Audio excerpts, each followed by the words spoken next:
How's everyone doing tonight? Good? Well, tonight's topic is teacher-student relationship.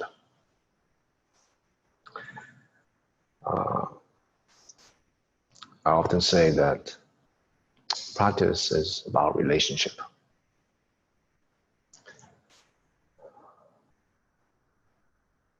A relationship built on the practice, the path of liberation, freedom. So it's not an ordinary relationship. It's founded on freedom. But even within this basic scope of relationship, there are many different kinds. So, as I previously said, I often speak of establishing a relationship with ourselves, connecting with our bodies, being in tune with the subtle undercurrent feeling tones that shapes our perception, experiences, being more aware of them, exposing vexations, and then learning to embrace and transform them. So that's just a basic foundation to how to practice. But in order to engage in practice,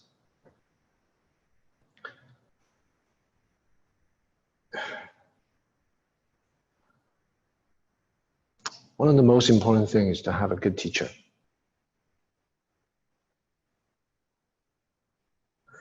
A teacher point us out to the way, show us our shortcomings, what needs to be adjusted. Someone who have experienced freedom, tasted it at the very least, and who embodies the path. There are many of grades of levels of teachers, but it's one of the most important things. So tonight I'd like to spend a little time talking about what makes a good teacher. What makes a good student? What's the relationship between the two? All of which founded on practice. So, in Buddhism, there's a special term for teachers. And the way it views teachers is actually through the lens of friendship. So the technical term is Kalyana Mitra, of which there are at least 3 types. The Buddhists see teachers as friends. So a good teacher is actually a lifelong friend to practitioners. 3 types of Kalyana Mitra are, it's usually translated virtuous spiritual friends. First type is virtuous spiritual teachers. Second, virtuous spiritual colleagues or fellow practitioners. Third one is virtuous patrons or supporters. This is laid out in the Mahashamatha Vipassana, Moha Zhiguan, in the Tiantai school. So you can look it up. It's actually, the whole text is translated now into English. So I'll focus on virtuous spiritual teacher as friends. So the qualities of this teacher is someone that has personal experience in the Dharma, and of course is skilled in teaching. It's able to connect to students. But it's also important that this teacher is humble, has a sense of humility. And this will give rise to the ability to take criticism and adjust the teaching accordingly with skillful means. The sense of humility is very important. People with genuine experience in the Dharma will have confidence. Confidence in their teachings, confidence in their experience. So if it's not careful, the teacher's confidence may turn to arrogance. Very seldom do you have teachers who have low self-esteem. Right? It's very rare. If teacher has low self-esteem, it's probably not a teacher. Right? So with confidence comes this embodied experience that I've personally tasted Buddha Dharma. So it's for the teacher's own practice, it's very important to look out for arrogance, to really tame that particular negative or unwholesome mental factor from arising. So humility is pretty important.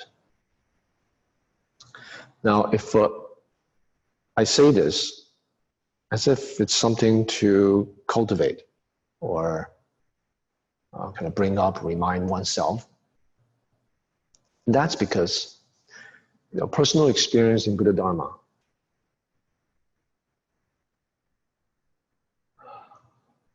for the most part, for most people, for example, awakening experiences, some insights, most people, it doesn't last. So our self-referential attachments usually comes back. Right? So in the state of awakening, there's no problem with arrogance or so on. It's just free from vexations, any vexations. Klesha. So it's only when vexations come back, they've had the experience, but now the self-grasping is back. Depending on the profundity, the depth of the experience, and the kind of self that comes back, you can see. Sometimes I give the analogy of like a piece of paper. So you can, awakening is like poking a hole through it. Now you can poke a hole with a pin.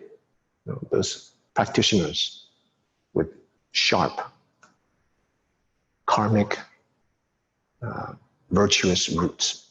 Right? Very quickly they poke a hole through the paper. Is that awakening? Yeah. Does it make that much of a difference to that piece of paper? No.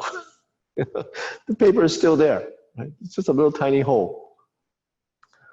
And then there are others. It's like poke with 2 fingers, and the paper needs some Scotch tape to kind of patch it up, right? Because there's a big hole there. And then there are practitioners, who have very strong samadhi power. So the momentum of the way they break through the piece of paper, it's like a fist, rip right through. And that piece of paper afterwards it may still be there, right? But it's not too useful. right? Can't really use it to fold it up into paper planes or anything. So the analogy is it's like the sense of self that comes back. There are practitioners who later become teachers who've had some experience in Buddha Dharma, in the Dharma. How I'm using the Dharma means it's how things actually are, the truth of how things actually are. So the taste of Dharma is opening the Dharma eye. This is a technical term. It means awakening, generally speaking. So, poking hole, there are practitioners who, a piece of paper of theirs, there's some holes in it, but it's the self when it comes back, it's still very strong. So they really need to watch out for vexations. So some people have the illusion that after awakening, all of your life problems will be solved. It's not. I've never met anyone who's the piece of paper is actually gone. Okay, so the sense of self is there. Even great practitioners. So it's very easy for people with shallow experiences to actually, when the self comes back, because now it's grounded in they personally experienced the Dharma. They tasted freedom. They stay free from kleshas, vexations. But because the self is there, the self will turn anything into its own possession. Right? Anything into a way to perpetuate itself, even spiritual insights. So these maybe distant experiences of the past that they've had, it becomes like a thing. Yeah, I've had this, I had that. So, so it turns, the problem with vexations and attachment is that it makes everything into a thing. Right?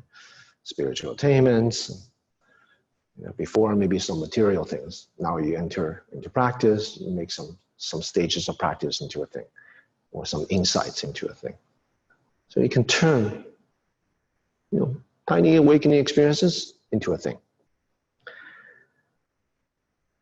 And then if they don't watch out, arrogance will come. And it will rise without them even knowing it. It will hijack everything that they've experienced into perpetuating its own self-referential tendencies. And I have a friend, Jeff Shore. He jokes around. He says, there's some teachers that have the biggest no self walking around. Have they experienced selfless state? Yeah. But they're like the biggest selfless state. This means arrogance, attachments. So humility is very important. Humility. Part of the reason is the arrogance comes is because they don't understand Buddha Dharma. That means the teachings of Buddha Dharma. They understand the doctrines, which originally Chan Buddhism was founded on the foundation of Mahayana Buddhism, right? All the doctrinal teachings.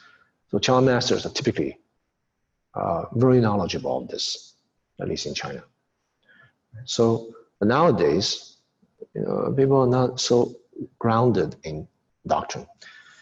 So the doctrinal teachings, forget about East Asian Buddhism, even Indian Buddhism lays out stages of practice, insights.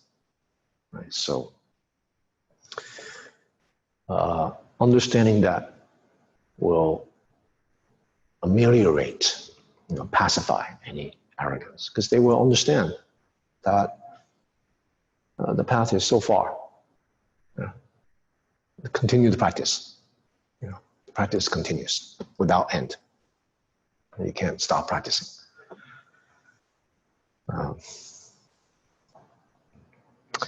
But this only deals with oneself. Another quality, in addition to humility, is the ability to connect with others. That means bodhicitta, or bodhi mind. The technical term means the aspiration, the mind for awakening. On the one hand, on the other hand, the heart that seeks to benefit others for the sake of others. Even one's own spiritual practice for the sake of others. So this altruistic mind. So this is very important. Because of this, the person will be grounded in precepts as a shield, as a method, shield for oneself, method for others. This is Bodhisattva precept, to provide a safe space for students, for fellow practitioners, will not harm them. So this is one aspect. Another aspect is this: because of this altruism, they will learn skillful means to connect. And because of their self-attachment, because they will learn, they will continue to practice. Because their self-attachment is low, small. Therefore, their perception of what's going on around them, their perception of other people will be clear. So the analogy I have is, it's like a lifeguard. The lifeguard have to be still, having a space in which they can see everyone on the beach. The lifeguard is mingling with people on the sand. They can't see too far. They can't really see who's drowning, who's not. So similarly, when the mind is too cluttered, cluttered mind is associated with scattered self, fragmented self, strong self. So the mind is less cluttered, it's clear. Conversely, everything out there becomes readily apparent, clear. Because of that, they will be able to intuitively sense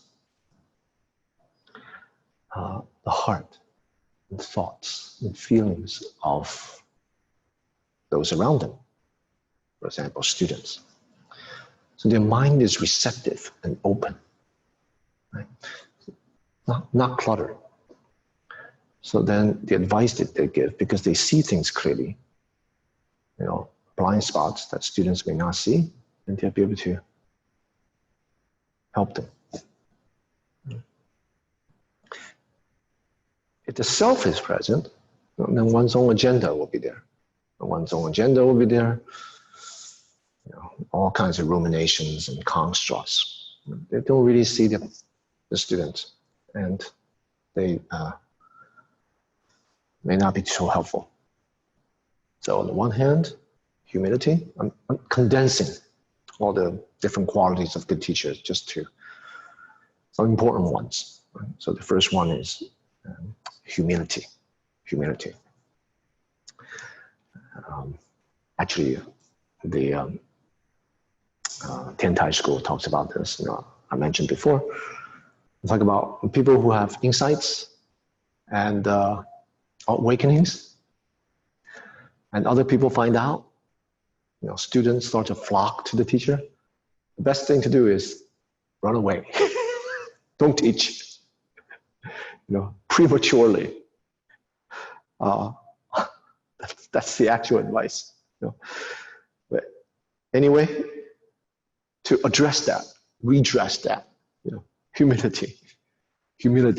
I have to really know Buddha Dharma, to know actually where you are. Little tiny insight or awakening doesn't mean anything. It's not transformative enough, especially those kind of paper pinholes. It's nothing. The paper is perfectly fine. You can use it to write anything. All kinds of construct, all kinds of narrative on it. Still works. So this humility is very important. Second one is Bodhi mind.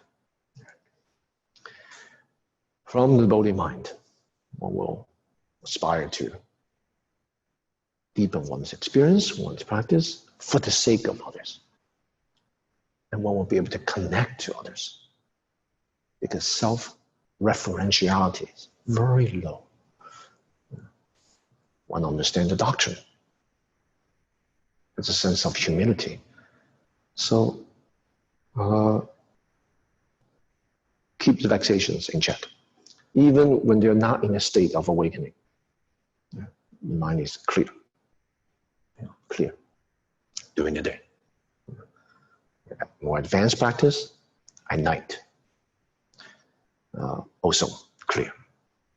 So the vigilance, wakefulness is always present. Right? In Chan, there's an expression, right? The eye that never sleeps. Right? This means a kind of wakeful vigilance. So taming the vexations, engaging fully with people out of great love. So the ability to connect and see the actual suffering and the needs of people. That's very important. And of course, teachers continue to learn, and they are human. We need to say this because in this day and age, those teachers, everyone needs practice. Everyone needs practice. We don't live in the time of the Buddha. Become an arhat, great bodhisattva. Right? So practice continues. That means the teacher has flaws. The teacher has flaws. But because of their love for people, their Bodhi mind, they're receptive to criticism, right? They see that sentient beings, living beings, people, they are the path to awakening. Maybe people, some of you may think the way to awakening is to go on retreat.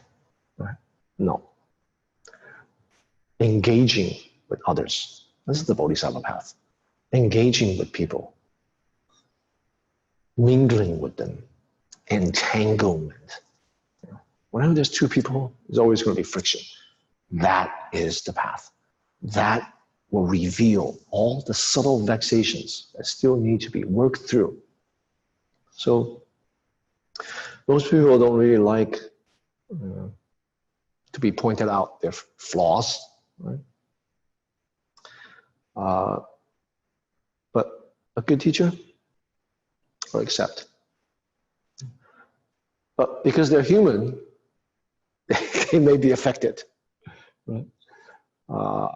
By their students.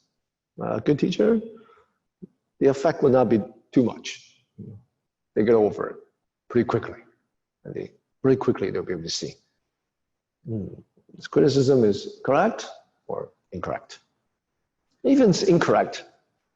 I have students that criticize me incorrectly. Even it's incorrect. It's all good. Is it incorrect?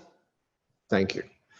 You're alerting me what may possibly go wrong when I do certain things, even though I haven't done it. Right? So sometimes opportunity, you can explain things. Other times, most of the times, when the students are in a state of, whatever, timing is not correct. So the more you explain, the worse it becomes. It really depends on the student's own virtuous karmic root. Okay. Whether they will come around to it. They're too clouded by vexations. They will not be able to see how things are. And they may not be able to appreciate teacher or the teachings or anything. So anyway, these are some of the qualities of a good teacher. Now, what about qualities of a good student? There's a sutra, early text in the Agamas or Nikayas. I think it's called the Whip, Shadow's Whip, or the Whip's Shadow Sutta. The whip. It has an analogy the Buddha gave. There are 4 types of students, although I think there are 5. I'll tell you why. There are 4 types of students, likened to 4 types of horses. First type of horse, just show the whip, and the horse just listens, gallops, ready to go, ready to go. This means you give it a hint. You give it a hint, and the student get it. The student not only get it, this is the best students. They will be able to make progress on their own, connecting dots on their own for liberation. For example, one time on retreat, I asked a student, how are you doing? Retreat. This is very good. I said, oh, why is it good? This one, using the method very well. And I said, so when the method is not going too well, it's not good? Then when he heard that, it's like a needle, pin, and you see blood. He recognized the whole orientation, the way he thinks about practice, the way he thinks about the realms of good and bad. The good I want. If you're doing well, that's very good. If you're not doing well, that's not good. This is just like what ordinary people think. It's not a real practitioner's attitude. Practitioner's attitude is when things are not going well in practice, it's all good. This is teaching me. It's revealing. Just like the quality of the teacher. It's able to recognize shortcomings, criticism, and say, okay. So, but within this first category, so then that student changed. The student changed. So now, when he encounters difficulties, it's opportunity, better opportunity to practice, to expose his own vexations. Okay? So he's able to integrate that into practice. But that's not even the best of the best. I remember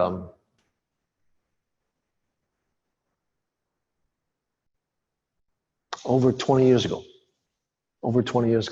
this is the best of the best is the rare upon the rarest students. Over 20 years ago, I was on retreat with my teacher. So I was the attendant to my teacher. And the organizer assigned an attendant to the teacher. So I had my own attendant assisting me so we can make sure everything runs smoothly. This attendant, high caliber, very humble, very diligent practice. And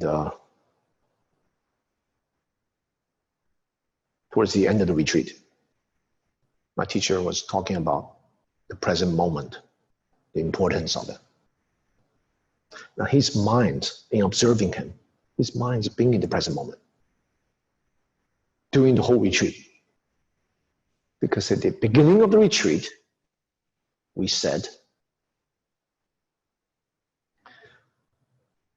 in 7-day sessions retreat, I want you to drop your past, drop your future, drop the environment, let go of the body. There's only one thing for you to do. What is that? Stay on the method. And he did that. There's no negotiation. That's a quality of a good student. Teachers' instructions, they actually listen. They actually imbibe, integrate, especially during sessions, during retreats. So his mind all along has been present moment. So he's hearing this last Dharma talk. So he requests an interview. He didn't have an interview during the whole retreat. He was just practicing and assisting me, making sure everyone's running okay. So he requested an interview with me. So he says, I can't find the present moment. I don't know, what does it mean to be the present? Because he was in the present. So, capturing that opportunity, I went, that's a present. Soon as I did that, you want a present moment? I said, yes. I said, that's the present. When he heard that, his body and mind dropped away, awakening. He had an insight. So all he could do is tears of joy. That first caliber horse. Present moment, the mind is being in present, and sense of self from fragmented to scattered to concentrated to unified. All it needs in that single moment, instant by instant, is to take away that moment. So I could have done anything. I could have slapped him in the face, like this, show him the whip. It's just a catalyst, self-drop away. That's first caliber, but he's a good student.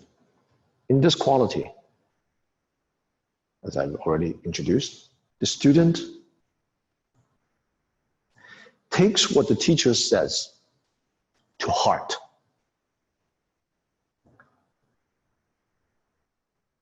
And put it into practice to the best of their ability. Otherwise, what's the point to learn? Now, granted, not everyone's able to put it into practice. Right? We carry our own baggage. Forget about students. Teachers are like that too. The Buddha has given so much teachings. Why can't we drop instantly? Full enlightenment, like a fist smashing through the piece of paper. Why can't? Because we carry our baggage. Right? So we have to experience awakening again and again and again and again until that piece of paper is completely shredded. Can't use Scotch tape to put it together anymore. But the key component is confidence and faith in the teacher. Otherwise, why would you listen to what the teacher says? He's a stranger. So how does one develop confidence and faith? From experience. You put to practice, stranger giving you some advice, you use the advice wholeheartedly and see if it has an effect. If it works, you say, oh, this person, he knows what he's talking about. Right? She knows what she's talking about. Right? It works. It's not some abstraction. Right? The instruction that the teacher specifically give you or to the general public, if you practice it, you have a personal experience, you follow the instructions. If you don't follow the instruction, it doesn't work, that's not the problem with the teacher. Right? So and this may not be one time, it may be spending some time with the teacher, practice. Slowly you start to gain your own experience. From experience, for example, your vexations becomes less. You're a little bit happier. You feel more connected to your body, to yourself, whatever positive effect that you experience. Then you'll begin to have confidence in the method, and then confidence in yourself, because you did it. And you have confidence in the teacher. Right? So the method, teachings, self, and the teacher. So these three are intimately connected. Then maybe you'll have confidence in Buddha Dharma in general, the three jewels, Buddha, Dharma, Sangha. They always enter through the path of the Dharma. Then representative of the Dharma, the teacher, the Sangha, you have confidence. And the whole method is developed by the Buddha, of course, confidence in the Buddha, faith in the Buddha. So the three jewels replete. So this may take some time, this process, confidence and faith. If a student's confidence and faith is shaky, either they practice longer with the teacher, or they just find another teacher. Now, a teacher may not teach what the student wants to hear. That's not the job of the teacher. The teacher teaches what the student needs to hear. There's a big difference. So if you are looking for a teacher that only confirms your experience, what you want, what you look for, selectively, you get a little from this teacher, a little bit from that teacher, you're just reaffirming your self-attachment, right? So a teacher exposes weaknesses. Why weaknesses? Because weaknesses is what obstructs your intrinsic freedom, right? So the teacher's intention is to free you. So you come to know what genuine happiness is, right? Genuine freedom, peace is. In this world of chaos.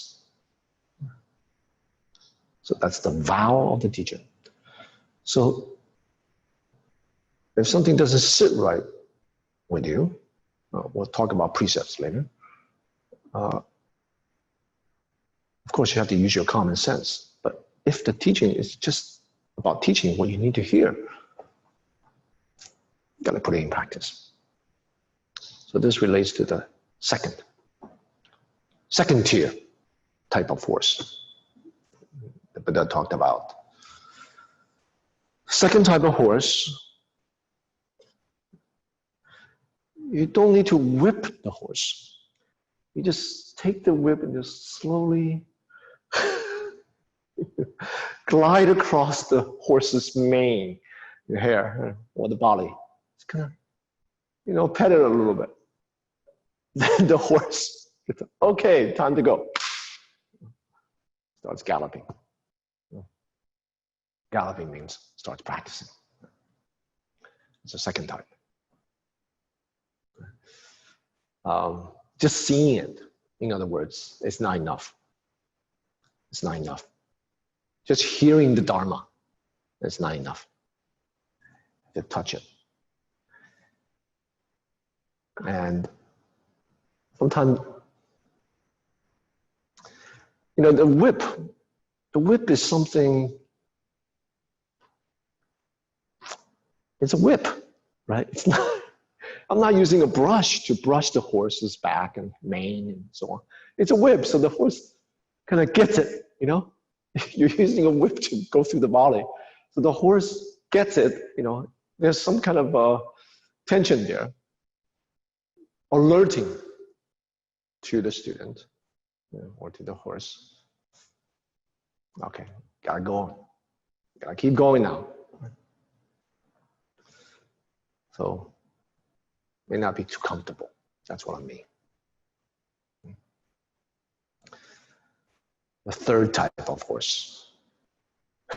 Third type of horse, the Buddha said. You gotta beat it once in a while. You gotta beat it. So it's pointing out something that's not only just uncomfortable, scolding. You don't think the Buddha doesn't scold people. He's so compassionate. The Buddha scolded people plenty of times, his disciples. Plenty of times, right? So, scolding. Now, of course, the Buddha never hit anyone. That's a Chan Zen thing. That old Chan masters, it's just their style. Actually, it's just a few. You don't think about Chan Zen masters. Every one of them is kind of neurotic, keep on hitting people. In history, it's just a few. Right? That's because that's their habit tendency. A little bit rough. So,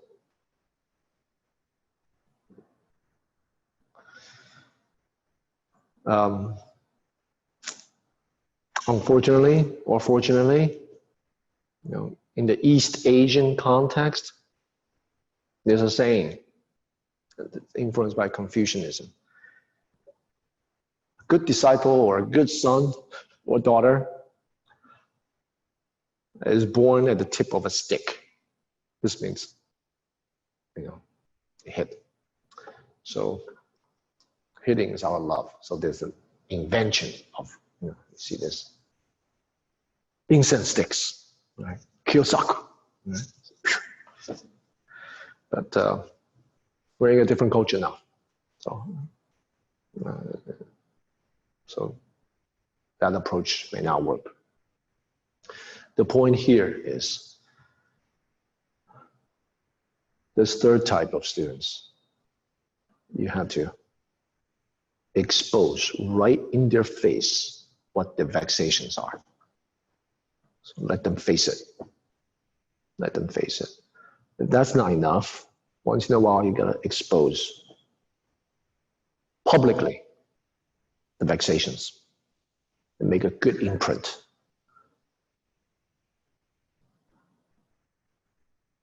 Because we are so good at forgetting. The teachings that we receive, quickly forgotten. Last retreat, use this method, blah, blah, blah, blah. Teacher said this, so grateful. Right? A few months later, not grateful anymore. Yeah. When vexation is present, clouds everything. Teacher may be the same. With his shortcomings, he's practicing.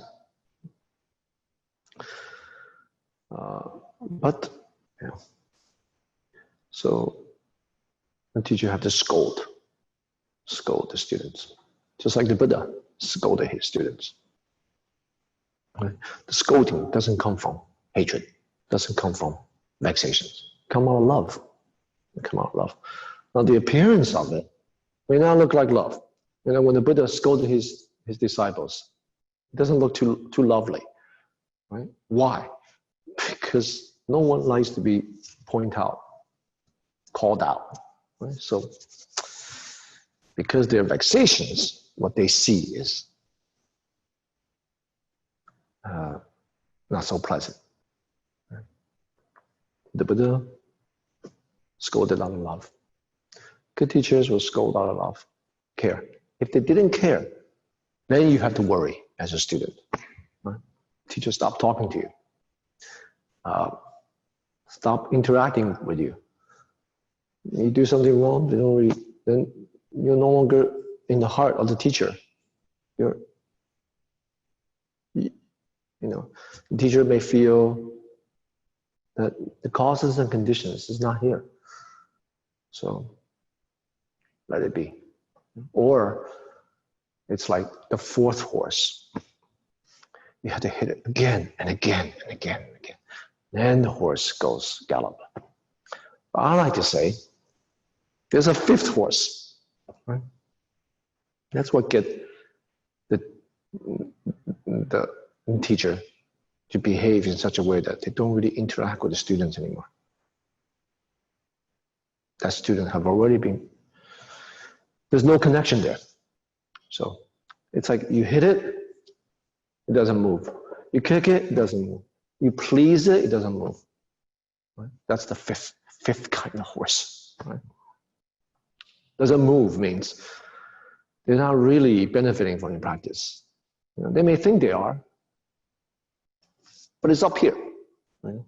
The gift of Dharma comes to us through reading, listening like this, received through our brain, through our minds.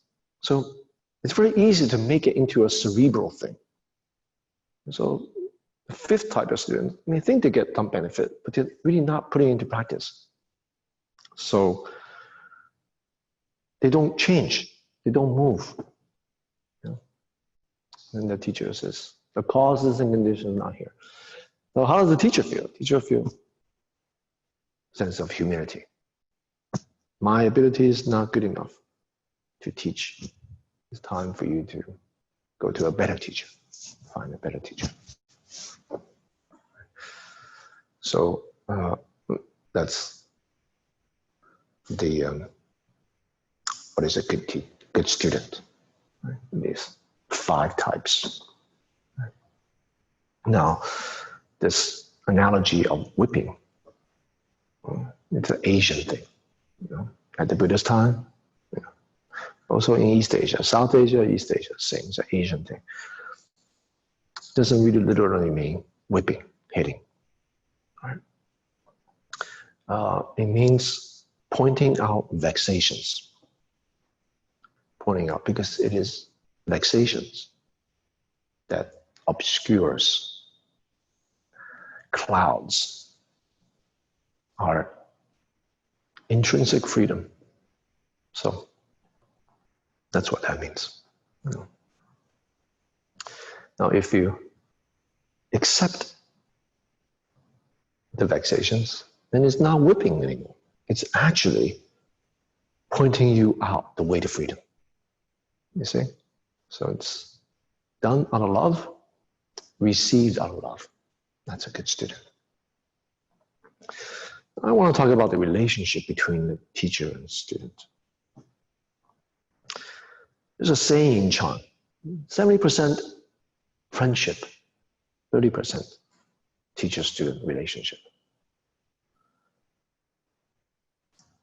This statement is given to mature students. Mature students. Students who just begun the practice, they need a lot of instructions. So they have to receive teachings, right? Because they're new. So it's almost as if 70% teaching, teacher relationship, 30% friendship. But the important point is the friendship must be there. The friendship must be there. So slowly become 70, maybe 60, 50, and slowly, as they mature, as they engage in practice, they have, personal experience. The end result is 70% friendship, 30% teacher-student. So in their heart, a teacher is always a teacher. Okay? Why? Because a sense of humility. Okay? This is the wellspring, the source from which we quench our thirst. Just like the teacher's wellspring with the Dharma, the three jewels, so are the practitioners. But the Dharma is always personalized through the teacher. So the teacher is very important. So teacher is seen as a wellspring. When we're thirsty, we know we can always go back. Because you know where the spring is, the spring water is, so you can quench your thirst. So that friendship, this is where the term Kalyana Mitra comes in. In Buddhism, teachers are seen as mitra,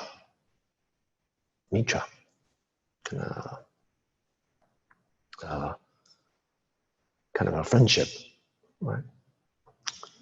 Kalyana means virtuous. Right? Of course, you could have bad friendships. There's a technical term for that too. Papa Mitra, as opposed to Kalyana Mitra. So, a good teacher is always a friend. So what is that friendship like? A friendship is based on, grounded in freedom, Buddha Dharma, the teachings. It's not grounded in some worldly standard of friendship. It's grounded in Buddha Dharma. Right? And the Buddha Dharma is the path to freedom, for individually or for all beings, right? Wishing for all beings. So grounded in this, there are at least three qualities. One is honesty, truthfulness.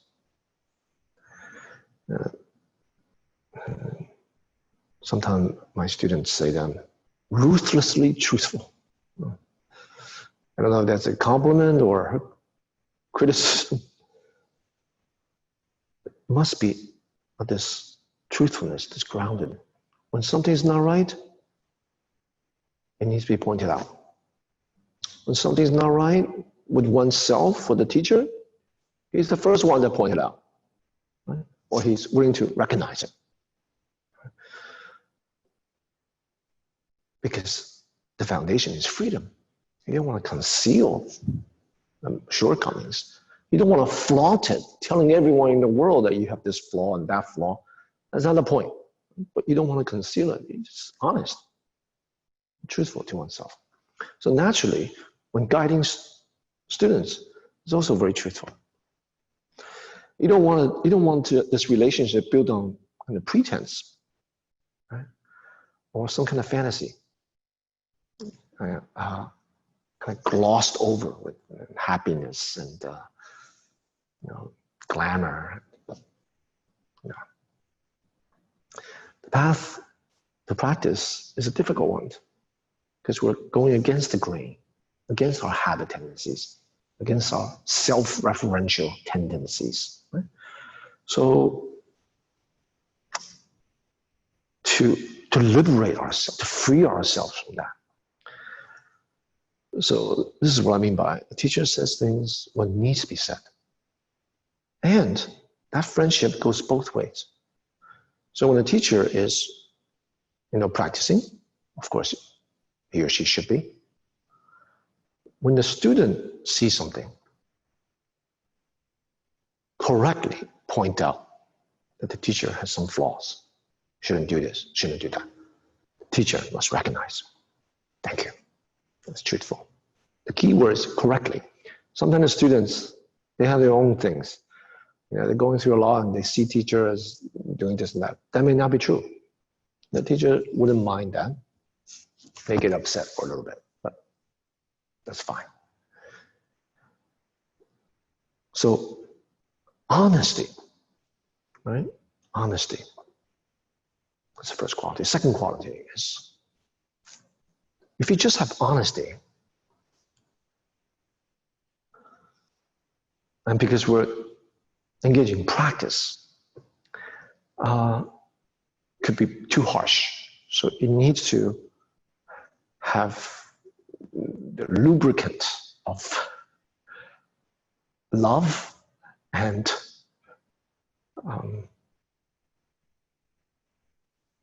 receptivity, kindness. So that's friendship. If you only have a friend who's always telling you what, it may be all true, all the things that you've done wrong, you don't want to be with the person. Right? So the second quality of kindness, receptivity, connection, and love, that must be there. That's very important. Right? So you know they're doing it, constructive criticism, doing it for your own good. Right? So yeah, it's fine. You know, the friendship's not broken because of that. Right? So that must be there. Now with love, it needs to be grounded in precept. So it's not an ordinary relationship. Precept, the Mahayana spirit, right? Out of compassion. So you would not do something to harm the student, harm your friend. Right? You would give your friend the benefit of doubt when you see something that's maybe not correct. You give him or her the benefit of doubt. You're receptive. You're kind. You take instances of actions based on your whole years of friendship with this teacher, right? So it's not just picking flaws. Right? That's just your own vexations. So everything's taken in context, grounded in this shared connection. So that's very important. The third one is, how do I say it?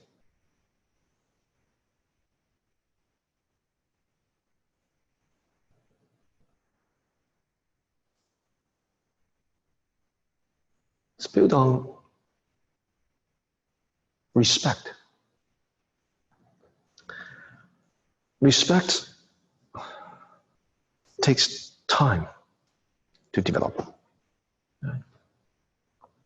And respect, the third one could be respect, or it could be knowledge, experience. What's the connection there? You wouldn't see someone as your teacher if you feel they have nothing to offer you. Right? But they have knowledge, they have insight, they have experiencing with the Dharma. Therefore, it gives rise to respect. Right? So that relationship, that friendship, Kalyana Mitra, it's built on this third quality of respect of this experience.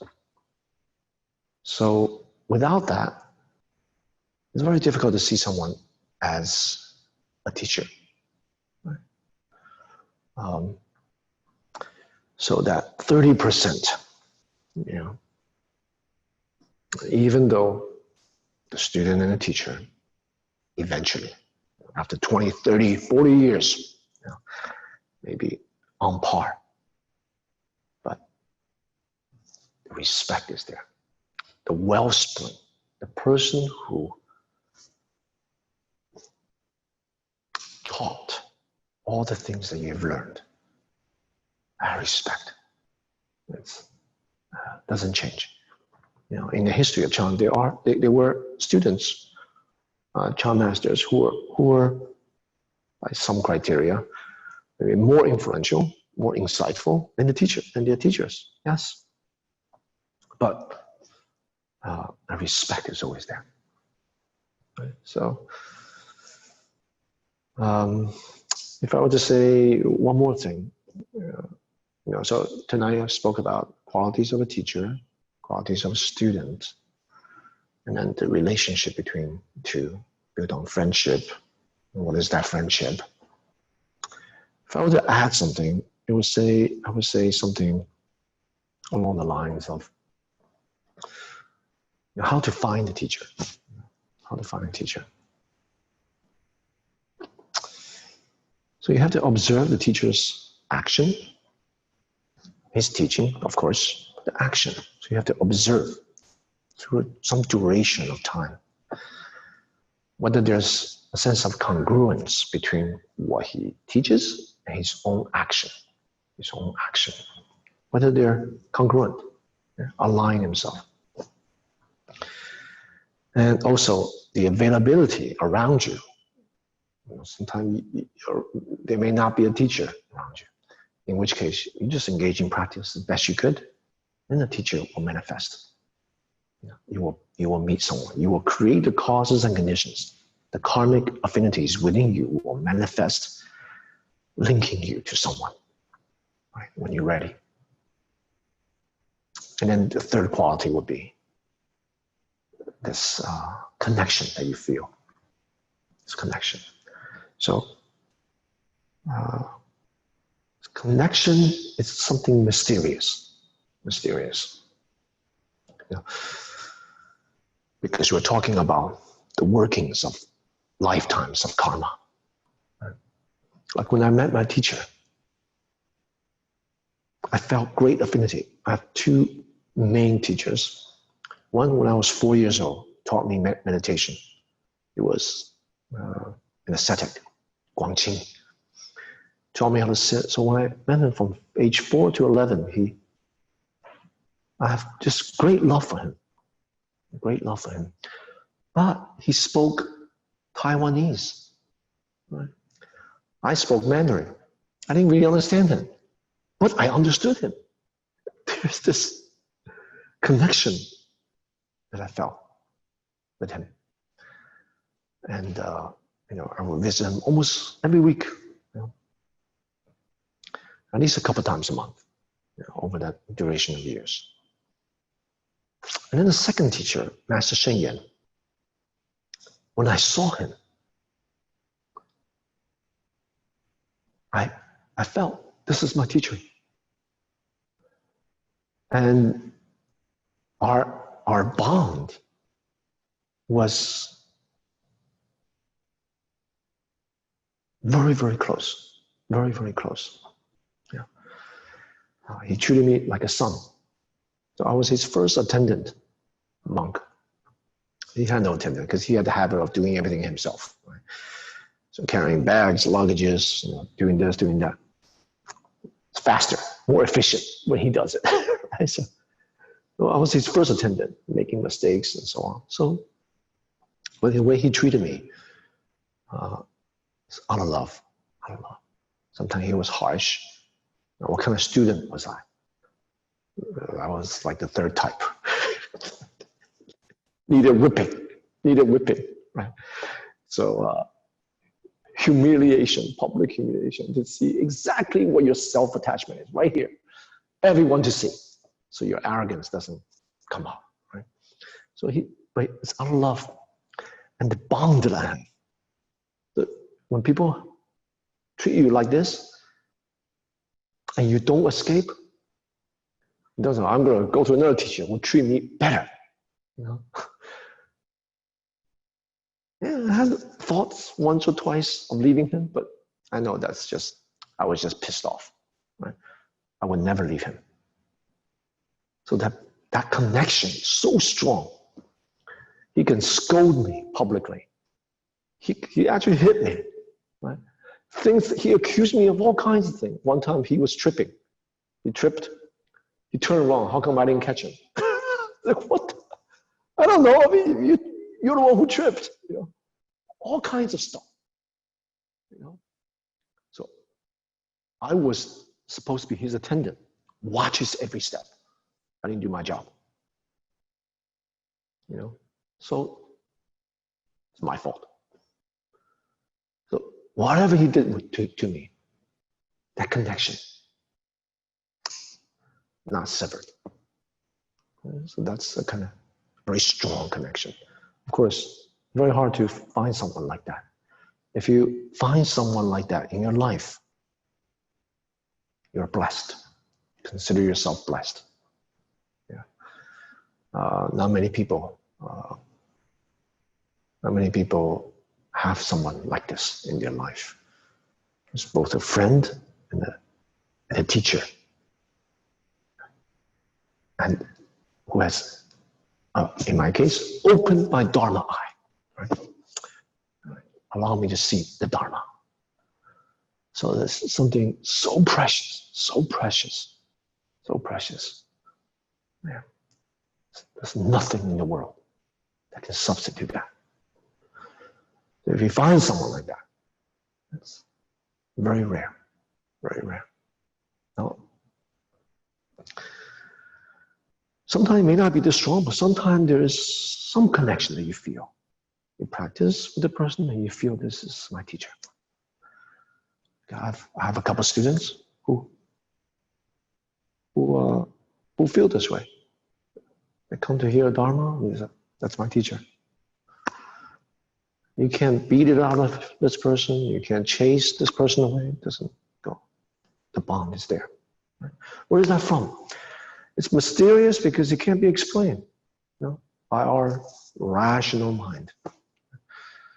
But the Dharma explains this. Lifetimes upon lifetimes of connection. That when you see this person, the bond is there. Ripe. Right? So, short of that, then you have to depend on common sense, your observing mind, that the teacher is congruent. You have to be careful. You have to observe the students of the teacher. Right? What kind of atmosphere does a teacher create in that Sangha? Is it one of rigidity, kind of suspicion, or is it one of openness and warmth?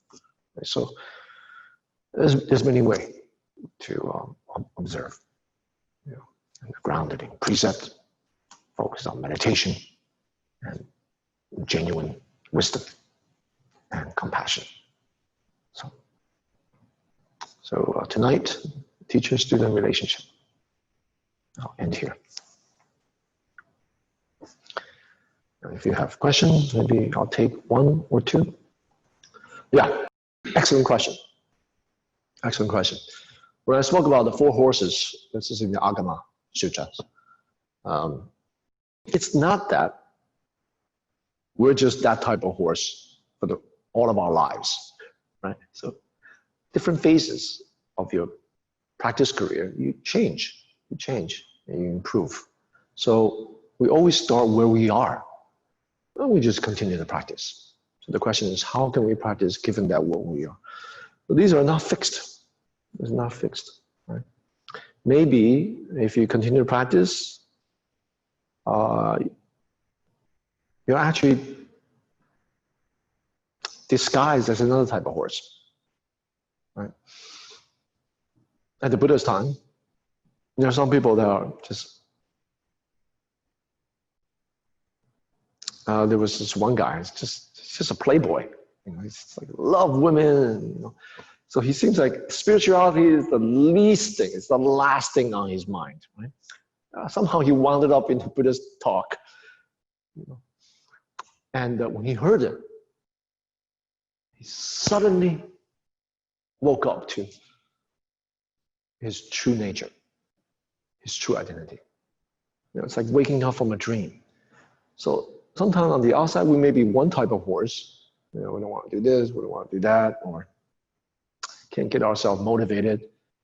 But when you meet the right teacher, right, or when you have a teacher, you practice,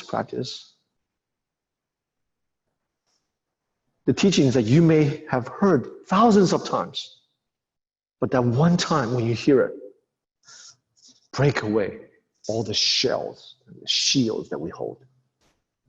And suddenly you discover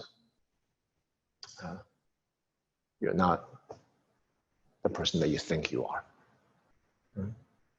So the purpose of the Buddha talking about these different gradations of horses, the real purpose is really not providing a hierarchy to judge ourselves, but to inspire us. If you see that, okay, I'm the third type, which I was, right? I could have beat it, my teacher. And,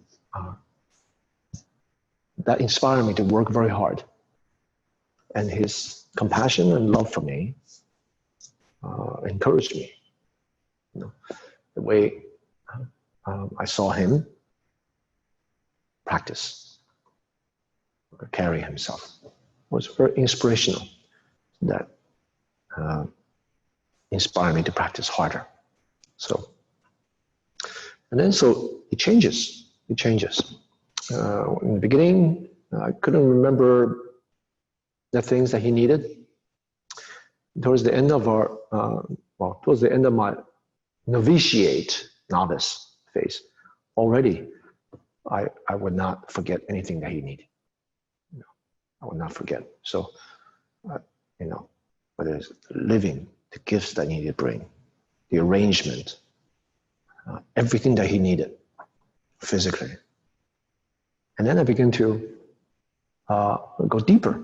Everything that he needed for the presence of Chan in the West, or his future, everything.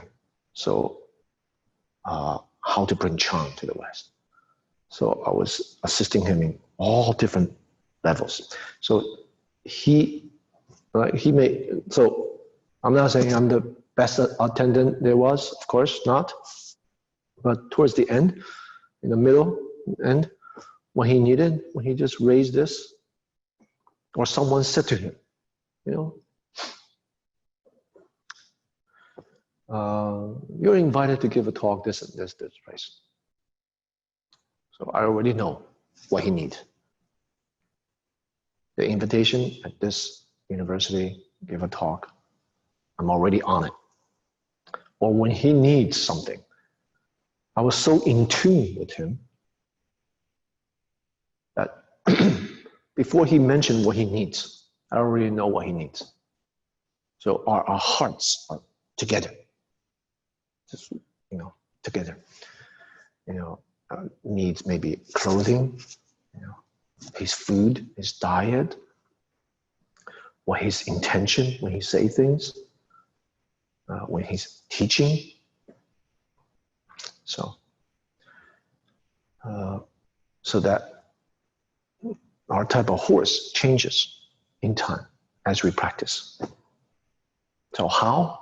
Just continue to practice. Hopefully, this teaching will provide an inspiration for you instead of a kind of measuring stick for you to measure yourself. That's not good. Inspiration for you to gallop forward, right? To build a stronger relationship with your teacher. So the teacher-student relationship is tight. And through that relationship, we benefit from the Dharma.